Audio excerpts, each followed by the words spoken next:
And I'm Kat, and welcome to the Crime Chat. I am your forensic femme fatale. Natalie is your true crime addict connoisseur. We're just two normal girls who spent the last 2 years head diving into crime, murder, blood, guts, and came out the other side as two lovely ladies who now know the importance of not planting your fresh tomato garden neck too close to the belladonna plant. No chatters. That is a big no-no. We also obsess about dark crimes, evil minds, and occasionally the unknown. Yes, so here's your disclaimer, chatters. The following crime chat contains adult content and descriptions of potentially violent scenarios today. Your listener discretion is advised. Yes, you have been warned. And before we get in today's crime chat, Kat, what have you done? You're in the middle of, where are you? I am actually in Lexington, Kentucky. I am in the Bluegrass State. You're training the thoroughbreds out there, girl? Yes, I am. Yes, I am.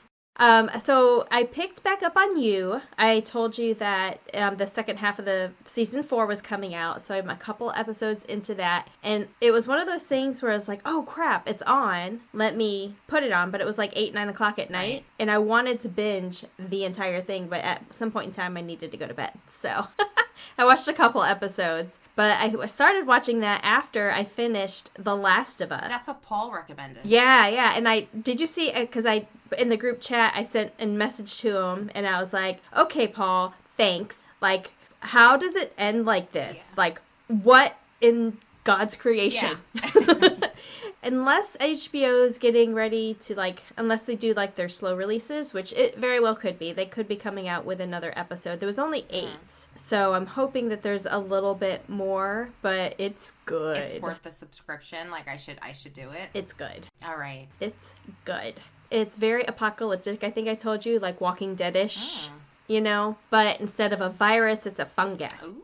That infects all these people, and they, human bodies are taken over by fungi, and some of the interpretation, the artwork in the bad guys, you think of, The Walking Dead, all the artwork and stuff that kind of goes, creation that goes into making it so realistic. Yeah. These people are disgusting. They're got mushrooms growing on them? In a way, I can't describe it. I just can't describe it. I'm hooked on mushrooms and I'm hungry.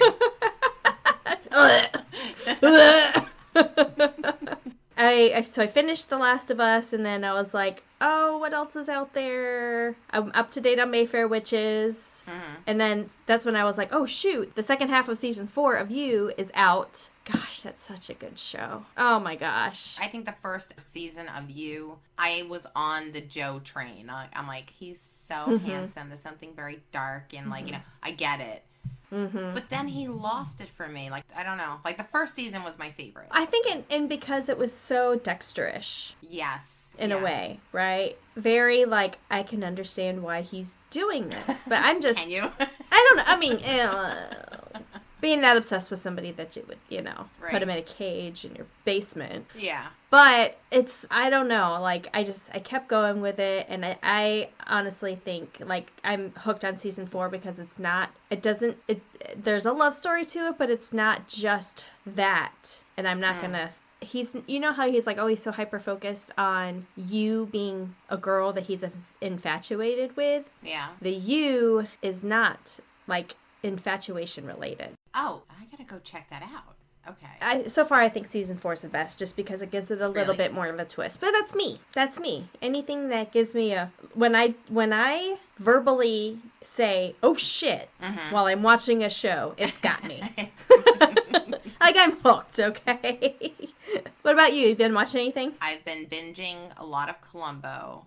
It's been my thing. I went all the way back to his first episode, which was called Prescription for Murder, and it was. Originally, I didn't realize this, but Columbo was a spin-off from that. From what? From A Prescription for Murder. Oh. So he was just the detective in that show that was on TV. And from that point on, I think maybe then they started calling it Columbo because he was that good. They just don't make him like they used to. That's true. That's true. That's true. And he reminds me of my grandfather. But other than that, you want to hear something really strange that happened to me in Fort Myers on Saturday? Yes. So I was going out to eat, and you know the area. It's by College Parkway. The entire place was desolate. I mean, that's a busy area. You know how especially this time of year. It was dead. It was the only car on the road. And when I got to the restaurant, I was the only person. And it was like 5:30 in Florida. The early birds would still be out. Right? That's weird. That's odd. It was so odd that driving back, and that was around 7:30ish. Mm-hmm. There was a helicopter that was circling above me, and I'm like, oh shit, we just had like Walking Dead level shit happen. Something happened. Yeah, something just happened. But you went to dinner anyway. Of course, we're in Florida. Maybe there was a spotting of the Florida man. Maybe. I don't know. But yeah. So before you jump into your story today, what you told me about was that it took place in Kentucky, and it was a name that I was not familiar with and I can't remember, but I know we're going to get into it. So what I did decide to do was give you some fun facts about the Bluegrass State. Okay. So from Encyclopedia Britannica, Kentucky is a constituent state of the United States of America. Rivers define Kentucky's boundaries except on the south, where it shares a border with Tennessee, along with a nearly straight line. You know, the whole bottom of Tennessee is like perfectly straight. Mm-hmm. It's about 425 miles. And then on the southeast, it shares an irregular, mountainous region with Virginia. Flowing generally northwestward, the Tug and Big Sandy Rivers separate Kentucky from West Virginia on the east and northeast side. On the north, Kentucky's boundary follows the Ohio River to the Mississippi, meeting in the states of Ohio, Indiana, and Illinois on the way. The Mississippi River then demarcates Kentucky's short southwestern border with Missouri. The capital is Frankfort, and it lies between two major cities, Louisville, which is on the Ohio River, and Lexington, which is where I am. Okay. Part of the story is in Lexington. Perfect. So I actually have some relatives that live in Lexington and in Richmond, which is about 45 minutes south of Lexington. Mm-hmm. My dad lived there for, 10 years or something, 10 years ago. So I've had many trips in and out of the Bluegrass State. Kentucky evokes a myriad of contrasting images: coal mines, bourbon whiskey, which is actually named for Bourbon County, Kentucky, where it was developed, mountaineers, moonshiners, white-suited colonels, and ladies sipping mint juleps on a summer verandas, horse breeding, and then, of course, the Kentucky Derby. Kentucky lies within three major physiographic regions of the United States: the Appalachian Highlands, or the Appalachian Plateau, the interior lowlands, and then the coastal plain. Within the state, 6 smaller regions may also be identified based on the underlying rock structure. It's Mountain, Knobs, Bluegrass, which is where I am, Pennyroyal, or also called Pennyroyal, Western Coalfield, and Purchase. Animals within Kentucky include those native to the south, as well as those more commonly found in northern United States and Canada. Of the numerous hoofed animals that once roamed Kentucky, this includes bison, elk, deer. Only deer remain in quantity, although elk have been actually reintroduced into the area. Wolves and panthers, like the Florida panther, have also disappeared from the area. Aww. Bears are sometimes seen in eastern Kentucky, and then among many small animals found in the states, rabbits, squirrels, foxes, raccoons, possums, woodchucks, and in numerous cases, bats and rodents. So that just gives you a little picture, of where we are. Sounds beautiful. Yeah. No, and it is. Some of the countryside absolutely is. You had me at bourbon. Who don't we get at bourbon? But with that being said, I wanted to throw in some of Kat's nutty news. Oh, okay. I want to throw some of the nutty news your way. I wanted to surprise you with it. So I did find some absolutely crazy headlines from the great state of Kentucky. Are you ready? Yes. Man digs up dad's grave to argue with the corpse, police say.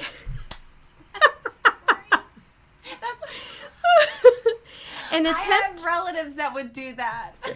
Right. Just to get the last word. Yes. Well, dad had been dead for 30 years. Okay. But an attempt to bury old wounds by digging up a corpse has landed a Kentucky man behind bars. 44-year-old Michael May was arrested after an officer saw him digging up a grave at a cemetery in Sanford, Kentucky. May told the arresting officer he was trying to dig up the grave of his father so he could argue with him. He said a Bible verse inspired him to do that. May was charged with violating graves, public intoxication, and marijuana possession. He was locked in the Lincoln County Jail. Okay, the next one. Kentucky sheriff asked drug dealers to turn in their competition. A Kentucky sheriff's office posted a flyer on its Facebook page asking drug dealers to turn in their rivals. It features an image of a marijuana leaf and says, quote, "It is your drug dealing competition costing you money. We offer free service to help you eliminate your drug competition," end quote. Are you fucking kidding? That is semi-brilliant. I know! That is kind of brilliant if you think about it. You get a stupid drug dealer that's like, oh, I can make some extra money and get rid of my... You're basically turning yourself in. Yeah, I'm sure he got some hits. Franklin County Sheriff Pat Mellon says the post is funny, but the sheriff's department is not joking around. At the bottom of the letter, people are asked to fill out information about the drug dealer they are reporting, to include the dealer's name and vehicle. Within one day, it had almost 400 online shares. Wow. Yeah. They probably judge how many times this one person is getting reported, and then they kind of Oh yeah, absolutely. Wow. Probable cause, people. Yeah. Okay, number 3. Bra-wielding burglar thwarted by women wielding a ceramic chicken. What? I am so confused. I'm confused and scared at the same time. Tell me what's happening. Hold on. Bourbon has got to be involved. Okay. Oh gosh, okay. A Kentucky woman who allegedly tried to strangle another woman with a bra was thwarted when the victim fought back with a ceramic chicken. Police in Lexington arrested Ashley Sees, 31, after she was allegedly pushed her way into a home belonging to Patricia Lease, 61. At first, Lease thought her granddaughter was the one banging on the door, and instead it was Sees, pushed her way inside Lease's home and wrapped a bra around the homeowner's neck. Sees said Lease struggled for about 15 to 20 minutes before the victim found a way to protect herself. Lease says, quote, "Finally, I saw one of my ceramic chickens on the floor, so I picked it up and started bashing her on the head with it," end quote. Oh my God. Sees was knocked out by the chicken. Lease locked herself in the bathroom and called police. Officers then took Sees to the hospital before booking her on charges of first-degree burglary. Sees was in court Tuesday morning where she pled not guilty to the burglary charge. Oh my God. That's great. Love it. Okay. Number 4. Meth smoker arrested for carpet munching. This is an actual headline? This is an actual headline. Okay, police in Louisville, Kentucky say 50-year-old Jeffrey Wagner admitted to smoking crystal meth before going into a Burlington coat factory store and having a veritable feast. Store employees told police they found Wagner in the shoe section chowing down on carpet lint. He allegedly said he was, quote-unquote, eating sparkles. Police arrived at the scene and say Wagner was carrying Lortabs, a bag of crystal meth, a bag of mysterious white powder, and a bag of unidentified pills. He was charged with possession of a controlled substance and public intoxication.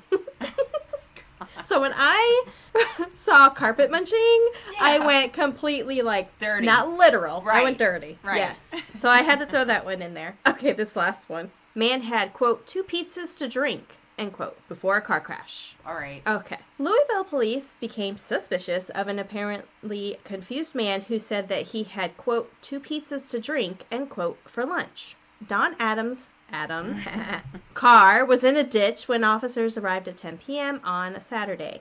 Based on his alleged disoriented behavior, cops suspected that Adams wasn't sober. Adams denied being intoxicated, it wasn't me, but admitted he took Suboxone, a medication used to treat heroin and opiate addictions. That explanation wasn't good enough for police. They then asked Adams to search his car. He turned them down, but right to be, right to see, you can look inside a window. The officers said that they did see syringes, perhaps filled with heroin, in plain sight inside the vehicle, which once they do that, that does give them probable cause to search the vehicle, by the way. Adams responded by saying the needles were probably left behind by a forgetful friend.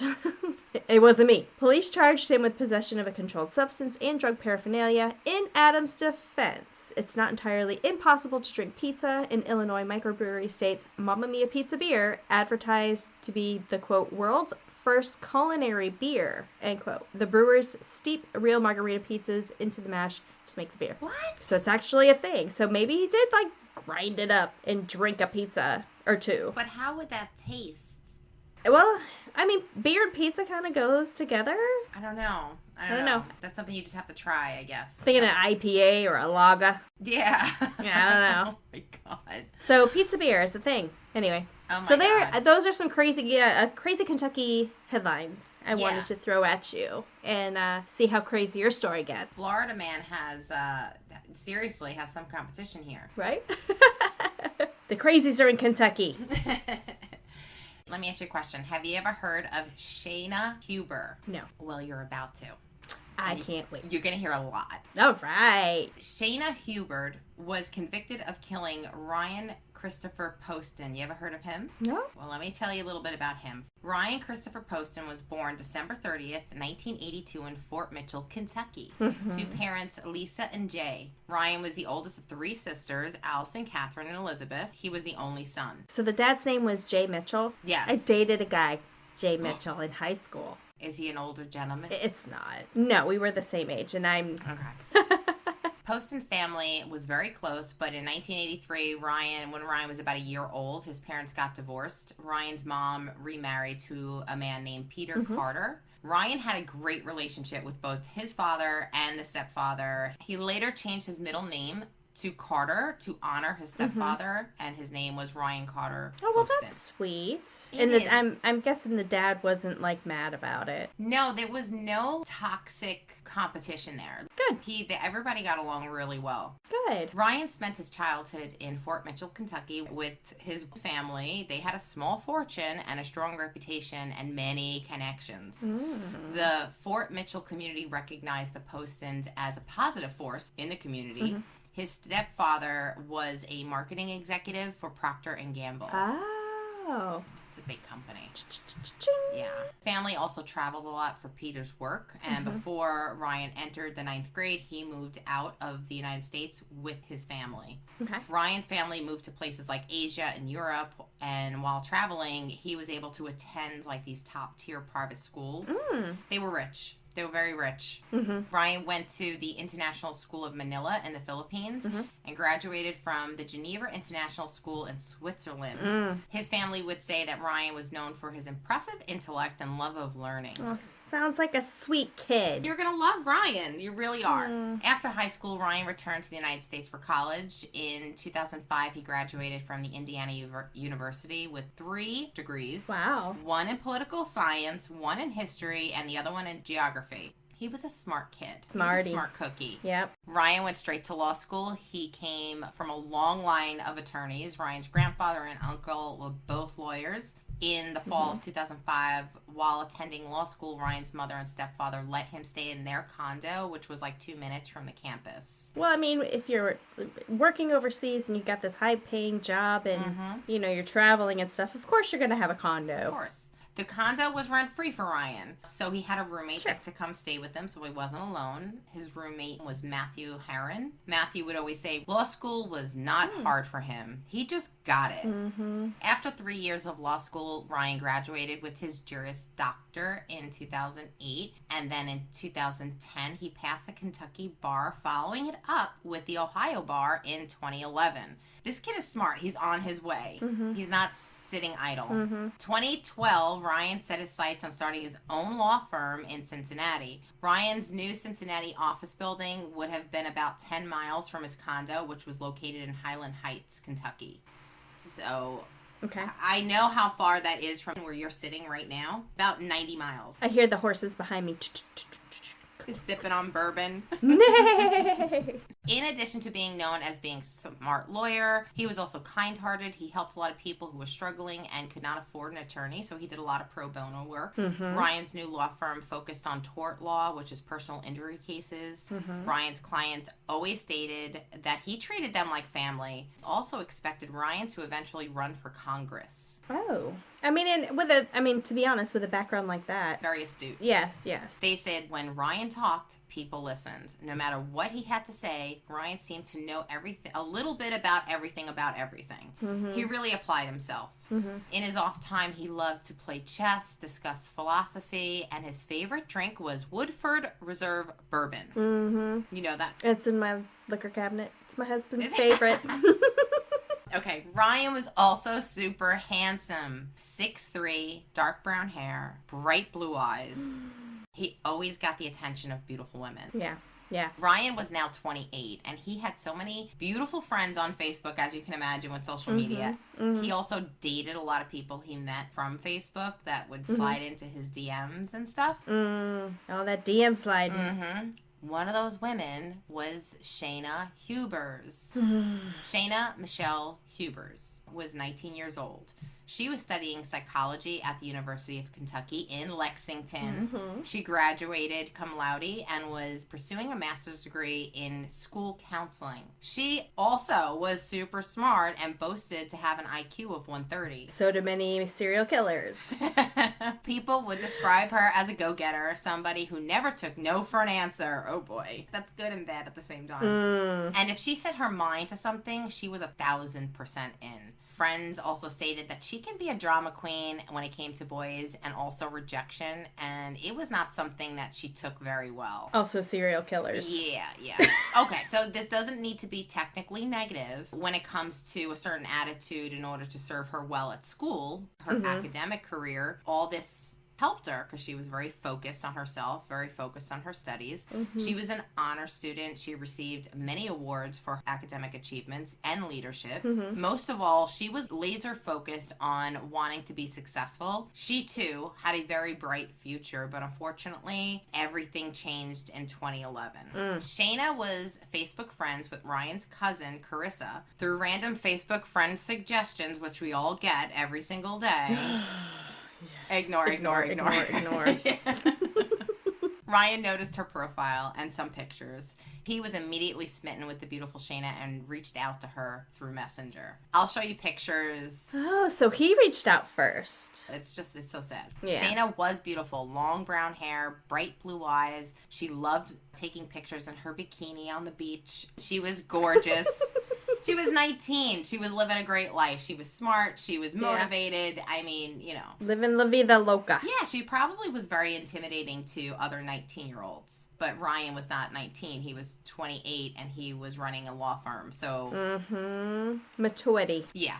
March 20th, 2011, Shayna accepted Ryan's Facebook friend request and continued to chat for about 2 weeks after that.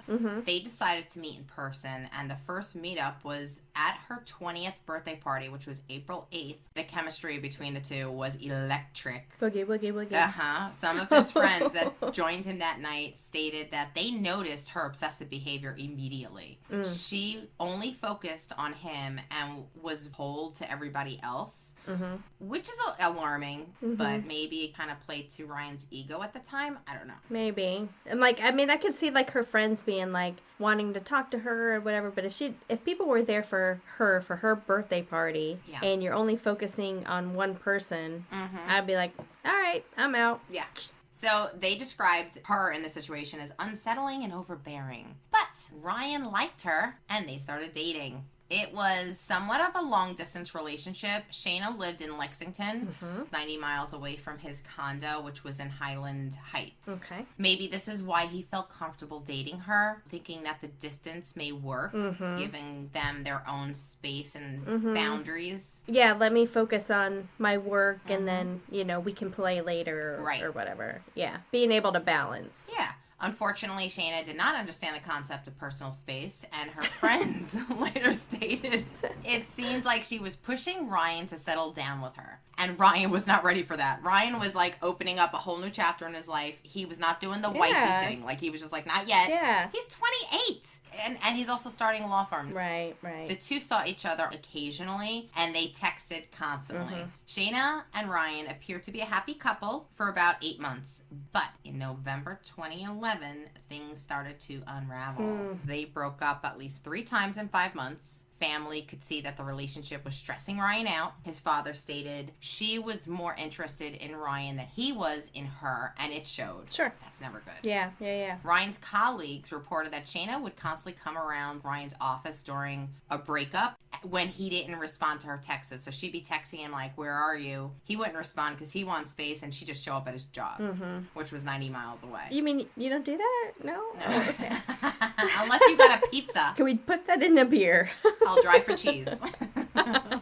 Or bourbon. So if Shayna could not find Ryan at the office or at his apartment, she would wander around the buildings, driving up and down the roads. Apparently, Shayna had a key to his condo. This is another mistake. Ryan gave her a key. Like, no. Well, when you think you can trust somebody. Yeah, but yeah, I don't know. Like 8 months, and it was an on again, off again relationship. I don't know. Like, I don't know if that was a big mistake. I think on his part not to get the key back. Or change his lock. Or change his lock. Yeah, and that probably if I would have changed locks. Yeah.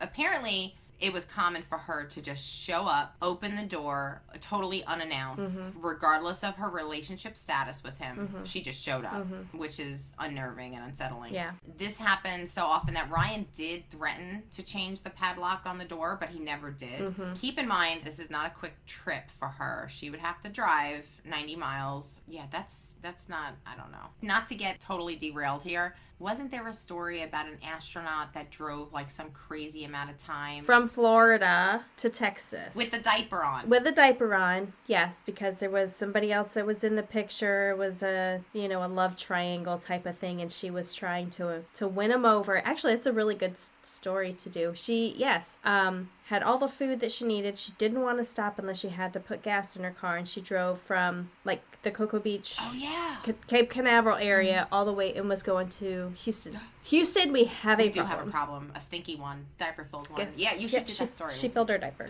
That is correct. Okay. So wait, there's more. But wait, there's more.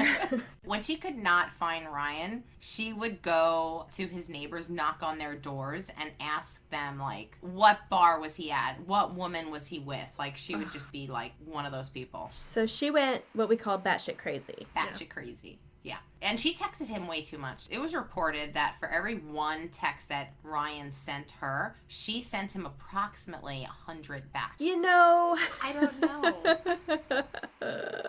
Do I do a cat confession here? Mm-hmm. Okay. So, but it wasn't me. It was the one-armed man. It wasn't me. No.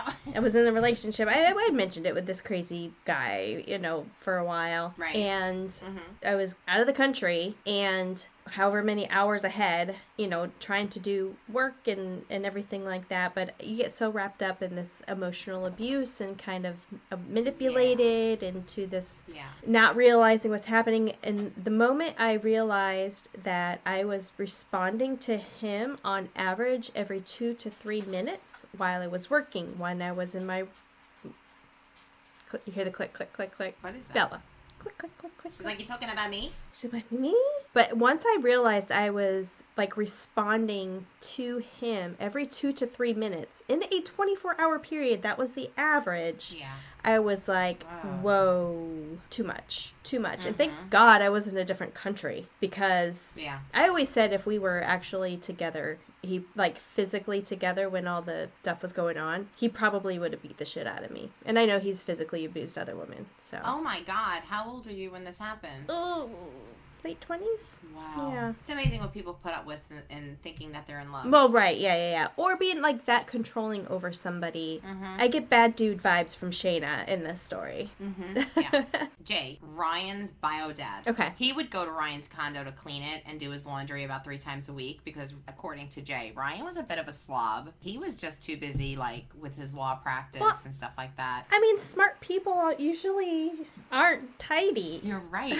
He would go over there, clean up, and he was a good dad. He had a good family. They looked out for him. They realized that he was super focused on his law career, and they wanted him to succeed. It was just him. He didn't really have a significant other that they thought he had to kind of take care of him in that way, so they stepped it up when they needed to. He reports that whether Shayna and Ryan were together or not, Shayna would be at Ryan's place while his dad was cleaning, and she would just not interact with him, go into Ryan's bedroom, shut the door, like, ignore the dad. There was a couple of times where the father asked her to kind of leave, like he was busy and doing things, and she wouldn't leave. Jay told the Cincinnati Enquirer it was like she was like some type of a ghost. Like, she was just floating in and out, and he was just very uncomfortable. Like, not wanting to interact with anybody else but Ryan. Right. Not even his own father. Or even, like, to help the father clean. Yes. I mean, if you're there as much as you are, you're probably making some of the mess. Right. Ryan's friends believe that Shayna was stalking Ryan during this time as well. His family explained that he was bad at handling conflict. Ryan just wanted to make everybody happy, and breaking up with Shayna was challenging because it broke his heart to see her so upset. She didn't like rejection, and she became, very dramatic. After months and months of dealing with this, Ryan was ready to end it with Shayna. But every time Shayna wouldn't let him. So he would break up with her. He'd be like, it's over. And she would be like, no, and wouldn't leave. She wouldn't leave. And if she wasn't in his place when he broke up with her, maybe did it on a text message or a phone, she'd show up at the door or his law office. Oh, honey, I'm so sorry. I love you. And da da da. I'll never do it again. And you know what? Breaking up is hard to do. There's a song about that too. Breaking up is hard to do. It's hard to do. Not only for her, but for him. So he probably was tormented with the idea. Ryan's friends told CBS 48 Hours that no matter what Ryan said, Shayna continued to show up everywhere in his life, relentlessly badgering him with text messages, popping up at his office, using his spare key to get in his condo. Dude, that lock should have been changed immediately. At this point, I would be talking to my cousin going, why are you friends with this person? Like, how do you know her? Right. Because they were, like, Ryan's cousin was the mutual friend, right? Facebook friends. They were Facebook friends. Yes. Ryan sent a text message to his friend saying that this is getting to be restraining order level crazy. But under Kentucky law, Ryan didn't qualify for a restraining order, and he knew that. They would have to either be living together or be married for him to actually get a restraining order, I don't know. Yeah, that's sad. Yeah, it sucks. Finally, in April 2012, Ryan was able to sever ties with Shayna. Ryan texted Shayna, I no longer have the patience to deal with you. It was over. But in July 2012, barely 3 months later, Shayna and Ryan got back together again. So you're going to notice that there's a lack of commitment for both. One night in August, Ryan showed up at his dad's house around midnight saying that he needed a place to stay because Shayna refused to leave his condo and he didn't want to be there with her. Yeah. One time, Ryan threw Shayna out of his condo without her purse, so she had to knock on a neighbor's door to call somebody. After this, Shayna was pissed. She sent a text message to her friend who is also a dentist. She wrote, he's begging me to ask you if you could do his veneers. But please, F them up and make him ugly so he'll never get another girl. I hate him. Oh my God. I know.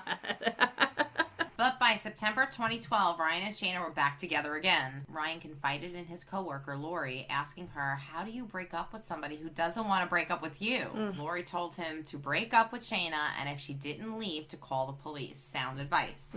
His whole family agreed. His stepdad, Peter, separately approached Ryan about Shayna. They knew that despite being a fierce attorney, Ryan had a bad habit of avoiding confrontation in his personal life. They gave him the best advice. Be a gentleman, but be direct. Despite all their concerns, Ryan kept seeing her. Now, this is going to confuse you, okay? On October 2nd, Ryan took Shayna on a date to the shooting range. Why is he still dating her? He's still making time. And it gets more confusing and more confusing. Ryan liked guns. He had a bunch. He didn't lock any of them up. And since he was a messy guy, the weapons and bullets were all over his condo. They were just lying around all over the place. During the date, Shayna texted her friend, when I go to the shooting range with him tonight, I want to turn around, shoot, and kill him and play like it was an accident. Oh, jeez. She told that to her friend. Yes. The friend replied, be careful, no accidents. And Shayna responded, I'll try not to. What a fucking friend. The friend would say later that this was just friendly banter and they were joking. And it was because of their rocky relationship that she was just venting to her friend. I don't know. You don't vent like that. Yeah, it's a little dark. After the date, Ryan met up with a friend and told him he intended to break up with Shayna. We've all heard this before. All his friends and family have heard this before. This time face-to-face, and it was going to be soon. But then, on October 11th, Ryan and... my birthday! Oh, yeah! Ryan invited Shayna to watch the vice president debate with his family, which is mixed signals at this point. I mean, this was not helping Shayna's obsessive behavior either. Even if they were not officially together, inviting your ex to a family gathering is a little strange. Yeah, and I mean, I can't even say if they had been together for years. They've been together for a year, maybe at this point, on and off, not Right. even the whole time. Like, if you've been dating somebody for years and years and years and they became a friend of the family when you weren't together, I don't know. It's mixed I don't signals. know. Like, he's It's sending weird. a legitimate mixed signals, but Yeah. he's not realizing that he's sending it to a psychopath.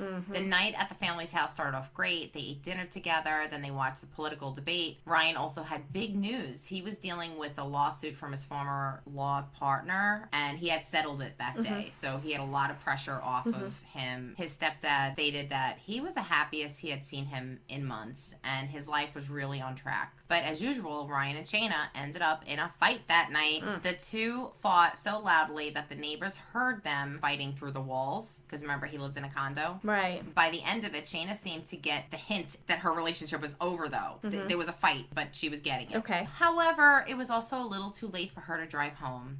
How ironic. Call an Uber. Get the fuck out. Call a cab.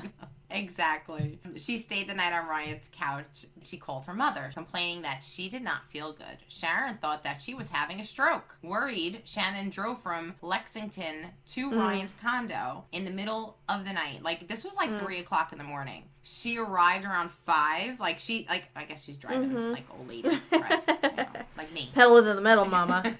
During this time, Ryan had locked himself in his bedroom to avoid his now ex-girlfriend and her mother. Okay. This poor man. Shayna and Sharon napped on Ryan's couch until mid-morning that day, Friday, October 12th. They were trying to collect stuff from Shayna out of his condo and kind of like box it up and stuff like that. I don't know how much shit can possibly be there of Shayna's. I think she was, I don't know. Maybe she tried to move herself in. Afterward, Shayna and her mom went to the mall to go shopping. When they finished, they went back to the condo. Shayna told her mother that she would be leaving Ryan's condo today and will spend the night with a friend. So Sharon, she gave her some aspirin for her symptoms earlier and instructed her to go to the emergency room if she felt like that again. And then she left. This little part about them going to the mall is going to come in later. So just remember that. Okay. She was probably having an anxiety attack Oh, or something. Yeah. The whole time with her mother, Shayna was texting Ryan a string of apologies like, Ryan, I'm so sorry. I was so emotional. Let's get back together. You know, the whole time she was at the mall and stuff like that. Leave it alone. Leave it alone. Meanwhile, at 5:40 p.m., this poor dude is still in his room. Like, he is like, is anybody here? And then he's going back in his room. Yeah. You know, locking himself away. Hurry up, get out, get some food. Get back in. Ryan chatted with a coworker about his weekend plans. Ryan told them that he had a date that night, the 12th. Oh! He was hoping that she left already. Yeah. He already hooked up a date with Miss Ohio. This woman is beautiful. I am going to put a picture. Yeah. She's beautiful. But let's put a pin in Miss right. Ohio for now. Oh boy, we got pins everywhere. Ryan was still locked up in his bedroom, but this time Shayna, alone after her mother left, she picked the lock with a bobby pin.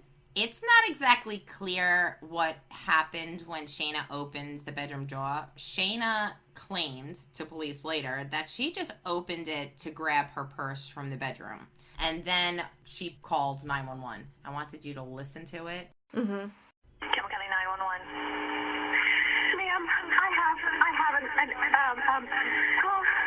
I killed my boyfriend in self-defense. Okay, where are you at?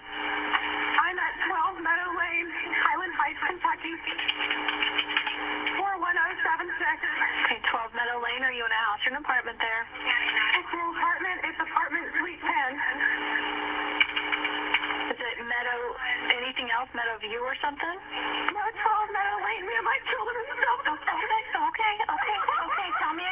Tell me again what unit you're in. It's not showing in my computer. It's 10. It's unit 10. Okay, you're at 12 Meadow Lane, unit number 10. Okay, hold on. What did you kill him with? A loaded gun in the house. Tell me where the gun is right now. The gun is in the house. Where at, though, ma'am? Tell me where it's at.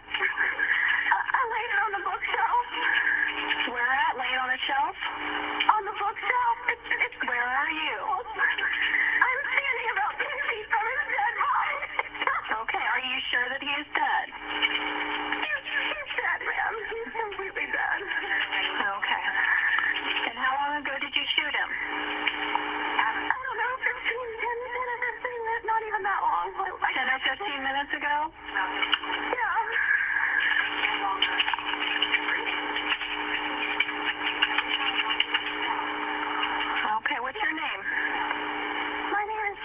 Michelle Huber. I'm sorry, what is it again? Tell me. Shayna Michelle Huber. Huber? Huber, H-U-B-E-R-S, Huber. Okay, what's your name again? Shayna or Shayna? Shayna, S-H-A-Y-N-A. All right, Shayna, I'm just having a hard time hearing you. Okay, all right. Now, you're going to stay on You're going to stay on the line with me, okay? Because this is what we're going to do. The officers are going to want me to stay on the line with you, so when they get there, they're going to want to know where that gun is, and we want you to get out safely, too, okay? Okay, are they going to arrest me? Ma'am, I don't know what they'll do. We're going to send them out. I'm going to stay on the line with you, okay? I mean, I'm not a murderer, ma'am. I just killed him. What happened exactly? What happened? He beat me and carried me out of the house. He did. He beat me and tried to carry me out of the house, and I came back in to get my things, and he was right in front of me, and he reached down and grabbed the gun, and I grabbed it out of his hand and pulled the trigger. Okay. All right. Do you need an ambulance? Have you been injured? I'm not injured, ma'am. I was thrown into the side of the couch. Okay. And how old is he? He's 29. He'll be 30 he would have been 30 on December the 30th. All right. What's his name? Ryan Carter Poston. He's an attorney in Cincinnati. Okay. Have you had a history of domestic violence with him? Yes. Okay. And is this your gun? No, this is his gun. He keeps loaded guns in the house. So he slammed you into the couch, but you don't have any injuries? I don't have any injuries. I was just very frightened. He's a lot bigger than me. He's 6'3", 200 pounds. I'm 5'8", 120. And he picked me up and was carrying me out of the house. And I said, let me get my things at least if we're going to break up. And he wouldn't let me get my things. And when I reached around to try to get my things, I can hear myself echoing in the background, ma'am. It's just the phone system. The phone system has got a delay. And he pushed me down from the door all the way to the couch. And when they come here, they'll see how far that is. He threw me across the room. And I was very startled. I was laying on the floor. Okay. All right. And I killed him. Okay. Ma'am, this is what I want you to do, though. You're sure he's not... Ma'am, you're sure he's not breathing at all? Do I have to go touch him? No, that's okay. They actually have someone who's outside almost right now, but I'm going to stay on the line with you, okay? When they tell me to, when they tell me to, what I'm going to tell you to do is walk to the door with your hands up, because we want you to come out safely, okay? So that's why I'm staying on the line with you. Ma'am, I'm just a dispatcher. I'm nothing but a dispatcher, so I can't tell you. My job is to keep you on line, make sure my officers get there safely and nothing happens to them, okay? Ma'am, and then because he was twitching and I knew he was going to die anyway, and he was making funny noises, I shot him a couple more times just to kill him because I knew he would have been... I'm sorry, you said you shot him a couple more times after that? Yeah, How many times did you shoot him total? I don't know. Okay, because he was twitching and you knew he was going to die, so you shot him again? Enough to make sure he was dead because he was twitching so bad and I didn't want to lay there and twitch. So you shot him instead of calling 911? Yeah, I did because I knew he was going to die anyway. Okay. He was pretty bad. He was like, he just was twitching when he was pretty much dead and I shot him just so he stopped twitching. Yeah, I did because I knew he was going to die. He was like, he just was twitching when he was pretty much dead and I shot him just so he stopped twitching. She sounds to be very, matter of fact and is just very, well, this is what happened. I mean, the hesitancy in her voice is more, I feel, more out of regret than out of self-defense. Her shakiness almost appears to be she's also very fake. smart. So she's kind of I think she's setting everything up. Remember in the beginning, she said she waited 15 minutes before calling 911. She actually called her mom first. And the mom told her, Shayna, hang up the phone. Yeah, and call of course. 911. They would do phone records, right? What the hell? Yeah. The dispatcher instructed Shayna to meet the officers at the front door with her hands held in front of her. About 7 minutes later, the police arrived and took her into custody. The police put her in a room with video surveillance. Now, I'm going to have all the surveillance video on Patreon, Kat. This is the craziest thing. She's so odd and weird, and it's disturbing. Okay. But you sit there and you're like, she's compared to Jodi Arias for her behavior in the interrogation room. Within minutes, she requested an attorney because she's not not stupid. However, without any prompting from police, she began to talk to anyone that would listen about killing Ryan. She did this for about 3 hours. Mm. And they didn't ask, they said you want an attorney and that we're not going to ask you any more questions. Then she just had diarrhea at the mouth. She just couldn't hold it in. Didn't. I don't even think they engaged her with questions. She just would talk. And people you'd see in the video surrounds, people coming in and out of that room, and she was just beep, beep, beep, beep, da, da, da, da, telling them everything. The video shows her trying to speak to one officer who clearly wasn't questioning her. During this recorded interview, Shayna claimed that Ryan was evil, physically abusive to her, and addicted to prescription pills. That night, Shayna and Ryan was so whacked out on drugs that his blue eyes turned black, and right before she shot Ryan, he was throwing her around the room like a rag doll, against the furniture, the bookshelves, and these are places that she particularly said, the furniture, the bookshelves, on the floor, and into the television. Like, she was very a matter of fact of what happened to her. And you may ask, or you may mention this, but when did they see in with furniture? Because a lot at that time, you're going to see stuff moved around. You're going to tell some sort of altercation took place. Was that the case? Yeah. Okay. So she stated after Ryan allegedly threw her around, he sat back down on the dining room table saying that he hated her and started calling her names. He said to her, "You're just a hillbilly from Kentucky." She said Ryan reached across the table in a threatening manner. She couldn't tell if Ryan was going to get her or the gun that had been sitting on the table. So in self-defense, she grabbed the gun and then shot him 6 times. Damn. Talking about killing an ant with a hammer. There you go. Yeah. She stated Ryan let out a loud noise like an animal that freaked her out. She claimed she couldn't find her phone at first, but we both know she did because she called her mother immediately after, before calling 911. Shayna told one police officer, "I don't want to go to prison. I don't think I deserve to. I didn't go over there intending to shoot Ryan. I went over there with the best intentions. I love you, Ryan. Let's work it out. Let's work this relationship out." And he started to scream at me and hit me. Shayna told the officer that Ryan wanted a nose job, and this is not funny, okay? This is really fucked up, okay? She told the officer that Ryan always wanted to get a nose job, and that is why she shot him in the face. I gave him the nose job he always wanted. Right? Okay, it's not funny, but it's like... It's not... I don't know what to do. But my God, who says that? Right, somebody very sick. Oh, gosh. It's so wrong. That's deviant. Yeah, that's crazy. Yes, that's vindictive. Yep. According to police, she made numerous statements like this. She said the gun was in his hand. At one time, she said the gun was in the cabinet. Her final story was that she picked up the gun from the table. Like, he never actually had the gun. During the 911 call, she said that Ryan went down after she shot him in the head twice. When she talked to the officers minutes later, she said that Ryan was still coming towards her even after shooting him in the head twice. Oh, well, forensics and the medical examiner can rebut that, yeah. Yeah, she forgot about that. Police started poking holes in her story. She said she released the safety on the gun before she shot Ryan. To police, it seemed premeditated and not self-defense. Suspicions increased, and she was not helping her situation. At one point, she pretended to cry. This is all on the video footage, okay? In the event, she Are you looking? Yes, it's exactly what she's doing. She's pretending to cry in front of the detective. She actually, like, physically, and you heard her, like, gasp. Gasp. She just was so odd. And she would cover her face, but then a second, like, while her face was covered by her hands, the cop got up to leave the room, but she forgot people were watching her on the video.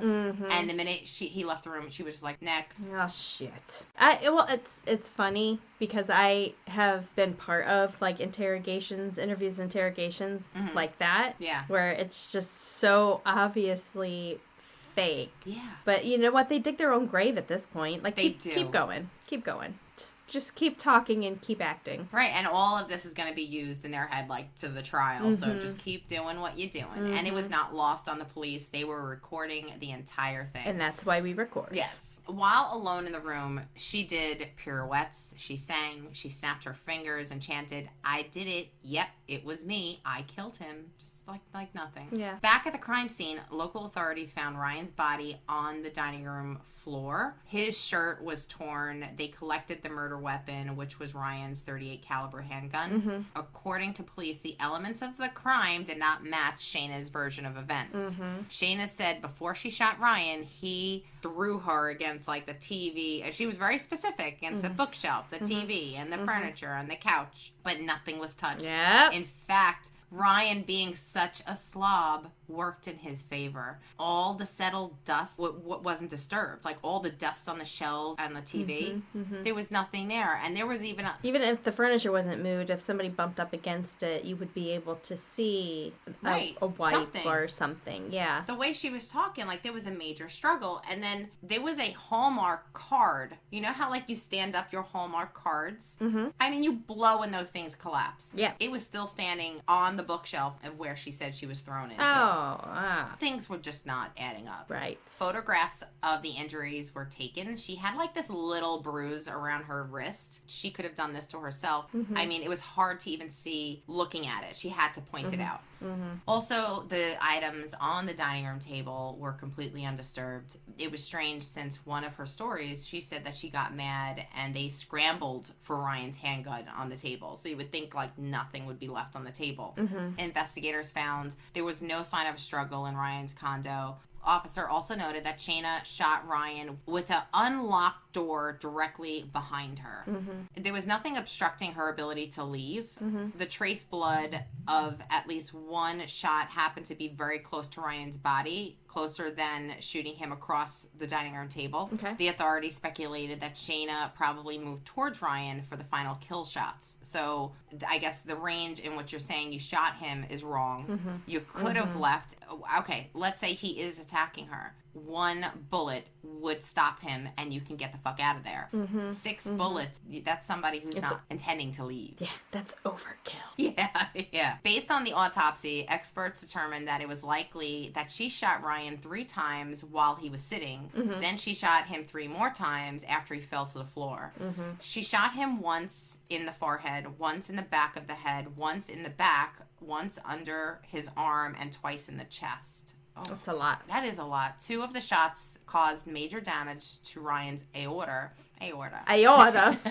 Ultimately, he died of blood loss. The medical examiner stated that Ryan was probably alive for all 6 gunshots. You know, he didn't die right away. When interviewing Ryan's neighbors by his condo, the police said that they spoke to an older couple that lived directly below them, and they said they remember hearing that night a girl crying outside on like the porch, and then hearing a male voice saying like, it's okay, which was probably Ryan consoling Shayna after he broke up with her. Sounds like a man getting ready to beat her. Yeah, exactly. But the next night, they didn't hear much noise from his condo, but then around 8:45 p.m., they heard the first 2 gunshots, a pause, and then 4 more gunshots. They both reported that there was no screaming, no thumping, no loud noises before the gunfire. So her story of him throwing her around the condo is just like not adding up. Yeah. But investigators were still missing something. Why? Why did she shoot Ryan? And if it wasn't self-defense, like why would she kill this man? If I can't have you, no one can. After 8 months of an emotional roller coaster of a relationship, what had pushed Shayna from obsession to murder? Murder. Police believed on the night she killed Ryan, he had planned, like I said before, a date with a 23-year-old Audrey Bolt, known as Miss Ohio USA 2012. The girl is stunning. Oh my God. I'm not saying that, beauty is everything. Shayna is also beautiful. I'm not saying that. But if there's somebody that's going to drive Shayna crazy, it was her. A competition. She was major competition. Yeah. Like Shayna, Audrey had also met Ryan on Facebook. On January 27, 2012, they became Facebook friends, but it wasn't until October 2012 that Ryan and Audrey began like interacting. Her first impression of Ryan was that he was witty and clever. She liked their conversations were lighthearted and there was a lot of fun banter between them. And on October 12, 2012, Audrey and Ryan planned to go out to grab a couple of drinks and play pool. They planned to meet about 10:30. Ryan asked Audrey if he should go home and change out of a suit and tie, and she said yes. Some people say that Ryan's need to change clothes might have been the only reason why he returned to the condo that night. But unfortunately, chain of events. Yeah. He never showed up at the date with Audrey. She thought she was stood up. When investigators asked if Shayna knew about Ryan's date with Audrey Bolt, she said no. She had never heard of Audrey, but this was a lie. Shayna had a bad habit of hacking Ryan's Facebook account to see what he was up to. Oh, wait. Gasp. 2 days after Ryan and Audrey had become Facebook friends on January 29th, Shayna obsessively searched for Audrey repeatedly, and 2 days before the murder, Shayna saved a photo of Audrey on her phone. She was laser fucking focused. She's watching this conversation go on. She knew. Investigators believe that Ryan told Shayna about the date with Audrey, which motivated her to kill him that night before he went on the date. Police arrested Shayna for murder, and she was held at the Campbell County Detention Center, and her bond was set at $2 million. She remained in jail until her trial, which happened 3 years later. That's just like an extra 3 years. Like, girl, we haven't even gotten to you yet, but you're just going to sit there. Well, I'm surprised that her defense attorney didn't request to have it thrown out because, they have a right to a speedy trial. Yeah. And it seems like this was pretty shut, open and shut, as far as, from the investigative standpoint. Proving it in court, obviously, is a different thing. Right. I think you have the right to request a speedy trial, but it's not given. So you have the right to request it. So I guess she didn't request that right, so therefore she rotted for... Well, she's got dumb lawyers. As she does. On April 13th, 2015, her trial began. Shayna maintained she fatally shot Ryan due to self-defense. This case gets a lot of media attention, and you probably saw it in the media in 2015. Once you see the picture of them together, it kind of it'll trigger your memory. Okay. The whole story, a beautiful young woman killed her beautiful ex-boyfriend. During the trial, the prosecution argued that Shayna did not kill Ryan in self-defense, but in cold blood. According to the state, Shayna went into a jealous rage after discovering that Ryan had planned a date with a new woman in just a few days after their latest breakup. The prosecution relied heavily on Shayna's own words from the 911 call, also from the video footage from the police station, and also all of her different stories that she would say to police. She had 3 different stories. She's tying her own noose to the knot. She really is. And she gets it in the end, but we're going to get there. All right. Then they showed Shayna's recorded police footage. The jury was shocked. I think everybody in America was sitting there going, what? During one video, when an officer walked out of the room, Shayna said to herself, I'm so good at acting. They also put 3 of her cellmates, get this. So during those 3 years, they did lock her up with cellmates. They put those cellmates on the stand. That was Holly Nivens, Donna Dooley, and then Cicely Miller. At first, when she went to jail, she was kind of tight-lipped, but then she got very comfortable. She's an egomaniac. Of course, yes. They need to talk about their story. Yeah. She got very comfortable with these women. At first, she told them that Ryan was abusing her physically and sexually, but after a little bit of time, Shayna revealed to Holly that she was the aggressor and not Ryan. Shayna would regularly throw stuff around the condo to convince the neighbors that they were fighting. So if he wasn't home or if maybe he was in the shower, she'd start banging on stuff to get the neighbors thinking about what's going on over there. She was really fucking calculated. She gave herself the bruises. She told her cellmate. She was claiming that Ryan assaulted her. Shayna also explained to Holly her plan to get diagnosed with a mental health disorder so she could convince the court she was crazy and then plead insanity. Okay. But she stated to her, I'm too smart. I got the IQ of Einstein. So instead, she was going to plead the battered wife syndrome. FYI, her IQ was somewhere between 125 to 130. I'm not saying that that's stupid. I'm just saying Einstein was 160. psychiatrist also diagnosed her with symptoms of being a narcissist.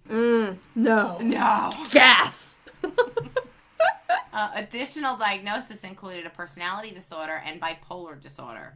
At the trial, the psychiatrist agreed that these elements did not excuse Shayna for murder. Donna, the other inmate, told the court exactly how the murder played out. She testified that Shayna told her that they were sitting at the kitchen table and that he had his gun on the table. She told her that she picked up the gun and said, "I'll do it if you smirk." And then she shot him. Wow. Seriously, nobody should point a gun jokingly at anybody, Right. but like in his head, He's like, okay. he's looking at her going, okay, and Yeah. then boom. Yeah. All three women explained that Shayna killed Ryan because he was breaking up with her and going on a date with that woman that night. All three women said that Shayna expressed no remorse for her actions. Instead, Shayna was known to laugh when describing the murder. Donna, Holly, and Cicely received nothing in return for their testimony against her. So not like a there lighter you go. sentence, so there's no like reason for that. A defense attorney would say that they're lying because Right. they got a lighter sentence or whatever the case may be. Yeah. She just disgusted them so much. Mm-hmm. Shayna's trial lasted 9 days. Although she did not take the stand, the jury heard over 40 witness testimonies, and on April 23rd, 2015,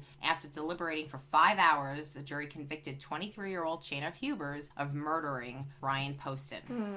In January 2016, it gets better. Months after her conviction, Shayna sought a retrial, and she got it. For what reasons? Technicality. The attorneys were looking over her appeal documents. One of Shayna's lawyers realized that one of the jurors from the trial, juror number 483, a 53-year-old man named David Craig, was a felon. Ugh. That's why they have to check them Yeah, well, yeah. beforehand. And there is a questionnaire, like when you become a juror, like Yeah. there's a question like, are you a felon? No. Yes. Pretty easy, right? Yeah. Well, he was confused because he had like $8,000 of child support that was due. Oh. This is like a low-level felony in Kentucky. Mm-hmm. I've never had the pleasure of doing jury duty because I was a cop and they would never let me do it. Mm-hmm.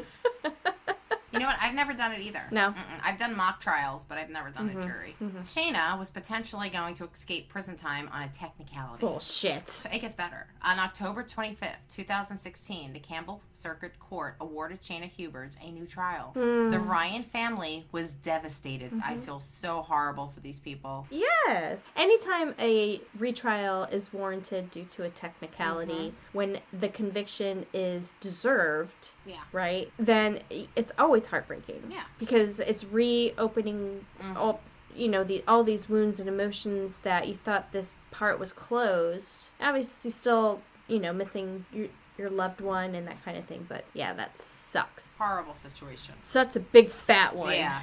On August 8th, 2018, 27-year-old Shayna Hubers' second trial for murder of Ryan Carter Poston began. It was almost 6 years after his death.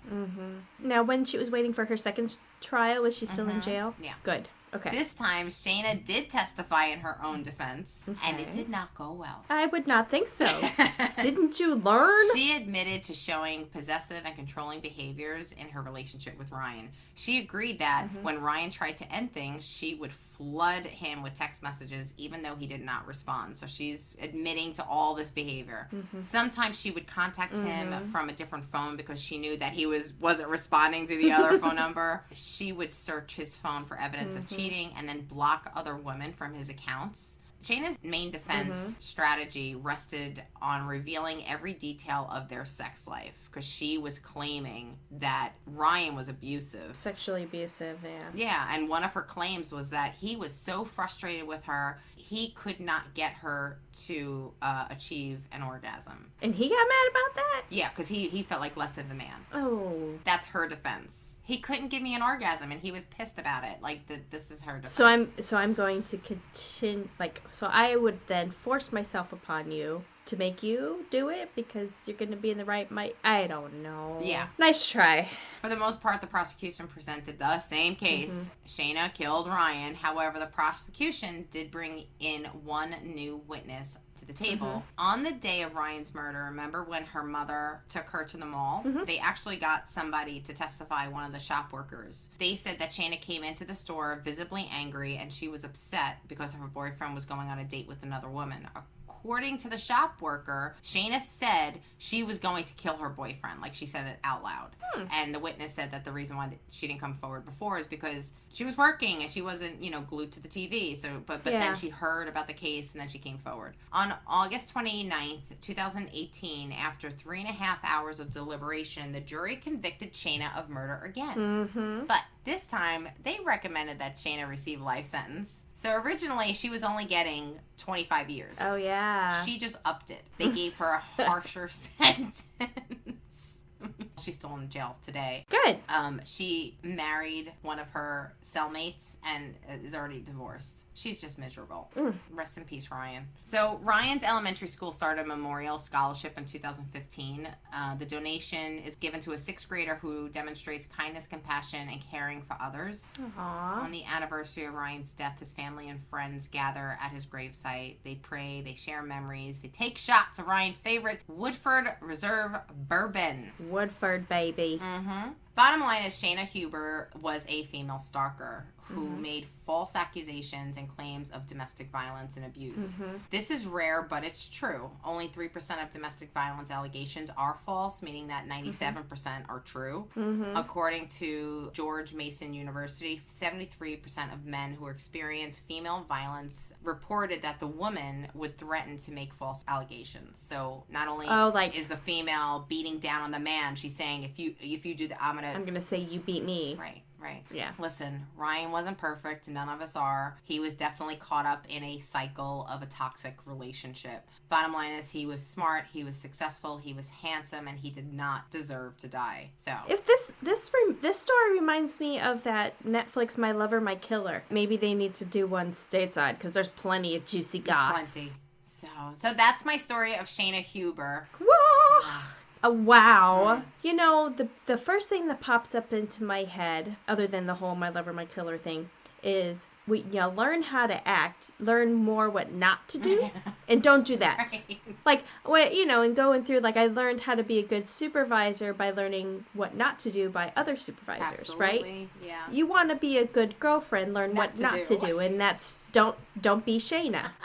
Exactly. And if you're dating Shayna, you really need to talk to somebody. I mean, it is not okay. No. Oh my God. It's so funny when you're in the clutches of a narcissist. Yes. A lot of people can't understand it. It's crazy. It is, because from the outside looking in, like I said, I didn't realize how deep I was in until I was wound up so tight that, yeah. I don't know, you didn't realize it, but it took a lot of moving pieces to finally be done. Right. And if you know the person you're dating is a loose cannon and you're trying to break up with them, in his status where he just started a law firm, he's got a media presence, all this stuff going on, she could have really been a monkey wrench in that whole play. So he was probably afraid of that as well. So he wanted to play nice. I don't want a backlash from you. Towards my law firm or towards anything that's going on. So, yeah, I understand the fear that when you're the victim of a narcissist, there is kind of like a level of fear that you go through. Oh my God, I'm afraid not to make this person happy, or maybe not, or make them unhappy, what they can do. Right. So, yeah. Bottom line is, guys, it's not easy, but there are ways that you can get out, chatters. Yes. If you find yourself in this type of situation, there are ways to be able to get out without either people losing their lives. Yeah. Well, thank you for doing that story. Question mark? Gas. Yeah, gas. That's our new move. Because we don't want to leave you hanging, chatters. For more information on this case, please check out After That Crime Chat, only available on Patreon. Don't forget to follow us, Crime Chat with Nat and Kat, Facebook, Instagram, YouTube, Twitter, TikTok, to see what we got coming up next. Yes, remember, Crime Chat with Nat and Kat. And subscribe to our Patreon. You get bonus episodes, behind the scenes, bloopers, also some merch in the works. Yes, we got some merch out there. You can also visit our website, crimechatwithnatcat.com, to be able to see what kind of merch we got. Right. And be sure to check out our next episode. I'm going to do an old story. And actually, this is a chatter request. from Sherry. Okay. Chatter Sherry requested 2 stories, and I'm going to do this one, but it's going to be a familiar story. It's an old story. Okay. It was on America's Most Wanted. Ooh. So it's an older story, but once we get to talking about it, you're gonna remember it. Well, you don't want to miss it. I'm going to be there. We'll see you on the next Crime Chat. Bye!